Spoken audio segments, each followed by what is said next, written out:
Hello everyone, it's Chaz again from the Grove. I still cannot believe I'm saying this, but we actually went to the City Ground and battered Nottingham Forest 3-0.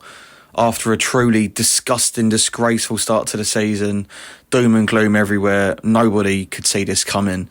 And in true West Ham fashion, we've gone there against all the odds and battered them 3-0.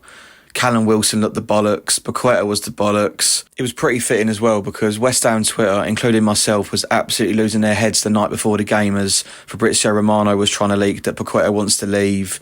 But it turns out it's more than likely just agents talking shit or our owner just trying to just stir shit as well and try and make some money. But Paqueta not only put in a 10 out of 10 man in the match performance, he also scored and hit the fucking best goal celebration I've ever seen. Basically just telling Aston Villa to just go and suck their mums. It's a performance that as a fan base we've been absolutely crying out for. I know it's only been a few games of football, but it has been so bleak early on.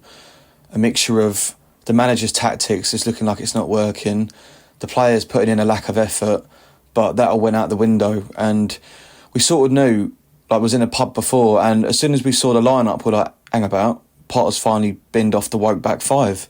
We're playing 4-3-3. And you could just tell the difference. Like, we looked so much calmer and composed on the ball. We weren't so much camped in our own half. I mean, I do think that it was an off day for Nottingham Forest. They definitely weren't themselves. You could tell they were trying to target Hermansen as well. They were putting in loads of corners and crosses to him, but I thought he coped really well, which should hopefully do his confidence wonders. As I say, I thought the back four were class. I thought the Walker Peters was brilliant.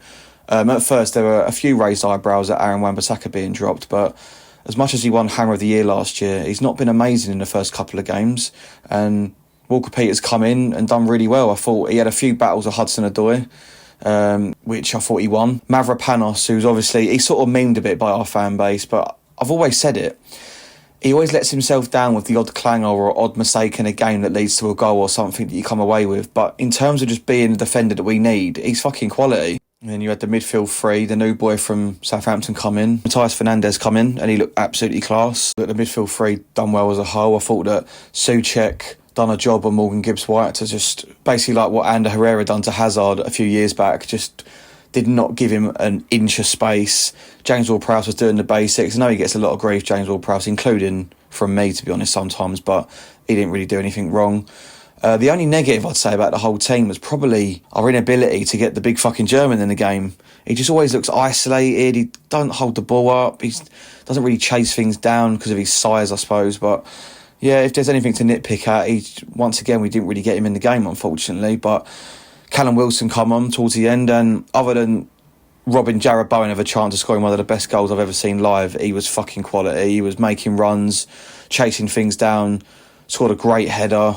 And yeah, he's got a lot of grief from our fan base because obviously things he said in the past and the fact that it was a Will Salthouse player and he was a free agent and all this bollocks about he's earning 100k a week, which apparently is not even true. But listen, if he scores a few goals, football fans are a fickle bunch of people. We're easily pleased, and you can see what it meant to us when he did score the goal. And if he keeps on showing the effort and staying fit, I don't see why he shouldn't be starting against Tottenham, to be honest. And for ages now, anyone with a set of eyes has seen it. We just need some wingers on the pitch with some pace. And thank God Crescencio Somerville is back, because we have missed him so much. I mean, he only managed to show glimpses of it last season due to his bad injury, but hopefully he can stay fit now, because he will quite literally, without being an absolute cliche, he will be like a brand new signing, because he was just terrorising them. And I'm pretty sure he was only on the pitch for 15 minutes or so, wasn't he?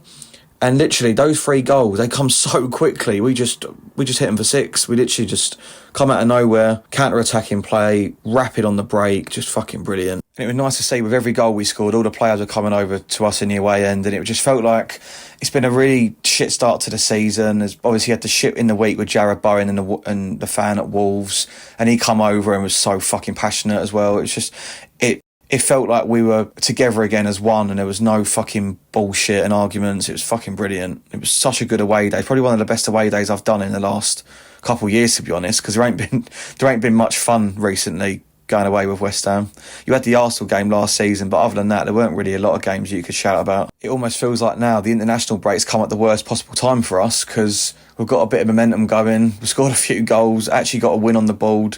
But hopefully everyone can stay fit when they go away with their respective countries. We can come back and we've got a massive game against Tottenham. And you'd think that even that shithole in Stratford will be up for it because it's a return of Kudos to Judas. So hopefully he don't score and end up sitting on the advertising board. Otherwise, I might have to go and secure a lifetime ban. There were a couple of outgoings in the transfer window. Alford went on loan to Stevenage, I believe.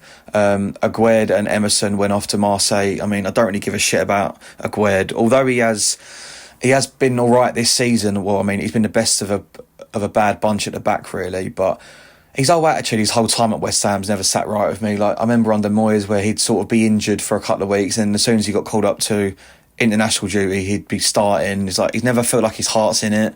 He wanted to go Spain, and then he done like a farewell post when he went on loan, and now he's come back and he refusing to travel. He's like, oh mate, whatever, just fuck off. Like, if you can't handle the Premier League, then just go. I don't even think he's a bad player. He just doesn't suit the Premier League, does he? Emerson on the other hand has been a great servant for us.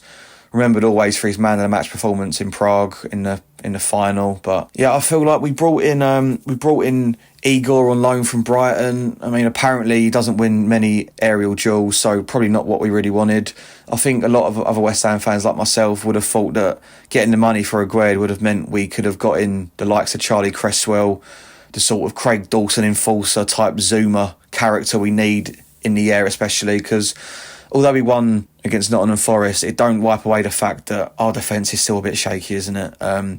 But look, it is what it is. That's what happens when you're run by people that are just penny pinching, cutting corners, wanting to do the absolute least to keep us in the league. But hopefully Igor can come in and be the Craig Dawson-esque type character we do need. So yeah, this is just an announcement to the rest of the Premier League. Now Graham Potter has binned off the woke back five. West Ham United are about to mount a European charge, and I can confirm we are back. Also, a reminder to sign a petition and to go on the march against Crystal Palace on the 20th of September. There's also a boycott of the Brentford game, I believe. If you go on Twitter, you'll be able to see the details. Don't let one good result let these cunts off the hook. Penny pinching, dragging us from our home, killing this football club and everything that we used to stand for. So yeah, go on the march, sign a petition, boycott the game. Support the team, fuck the regime. Come on, you Irons.